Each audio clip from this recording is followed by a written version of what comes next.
ચલો બેટા, ફરી એકવાર એક નવો MCQS આપણે સોલ્વ કરીએ.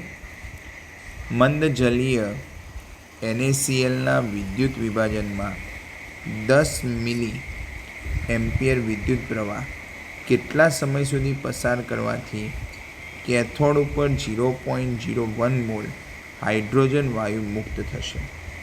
ઓકે, આવો એક પ્રશ્ન છે મિત્રો. જ્યારે મંદ જલીય દ્રાવણ જલીય, હું ખાલી એક રાસાયણિક સમીકરણ લખી દઉં છું.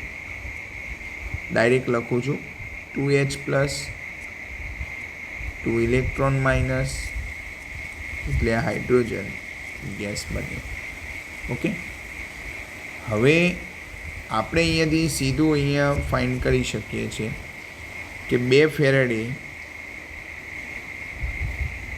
જેટલો વિદ્યુત જથ્થો નાખીશું ત્યારે 1 મોલ હાઇડ્રોજન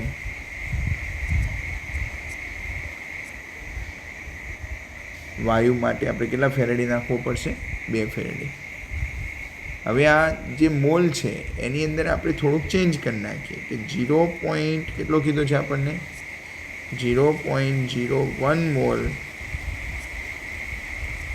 હાઇડ્રોજન વાયુએ કેટલા ફેરેડેની જરૂર પડે. ઓકે, માટે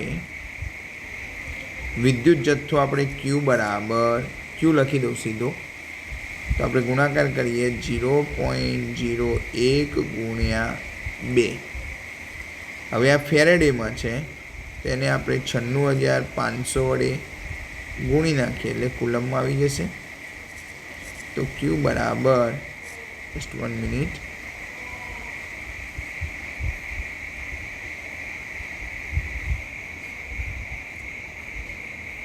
$19.30 કુલમ. આટલો આપણને જવાબ મળે. હવે એવું પણ કીધું છે કે કેટલો સમય સુધી, સમય પણ માંગ્યો છે, અને એને પાછું એ સમયમાં 10 મિલી એમ્પિયર એટલે આપણને વિદ્યુત પ્રવાહ I આપી દીધેલો છે. I બરાબર 10 મિલી એમ્પિયર. મિલી એમ્પિયરને આપણે એમ્પિયરમાં કન્વર્ટ કરીએ તો 10 ગુણ્યા 10⁻³ એમ્પિયર. એટલે આપણે લખવું હોય તો 0.01 એમ્પિયર લખી શકીએ. આપણી પાસે I આવી ગયો. Q બરાબર IT. આપણે સમય શોધવો છે માટે T બરાબર Q ભાગ્યા I. Qની કિંમત કેટલી બેટા? 1930 કુલમ. Iની કિંમત કેટલી? 0.01 એમ્પિયર. તો આપણો જવાબ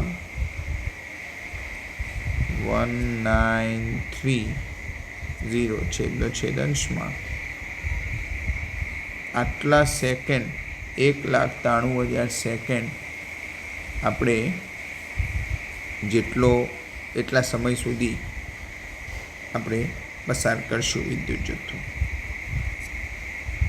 સેકન્ડ છે એટલે આપણે વૈજ્ઞાનિક પદ્ધતિમાં લખી દઈએ 19.3 અથવા તો 1.9 લખશો તો એ ચાલશે. 10⁴ સેકન્ડ. Thank you.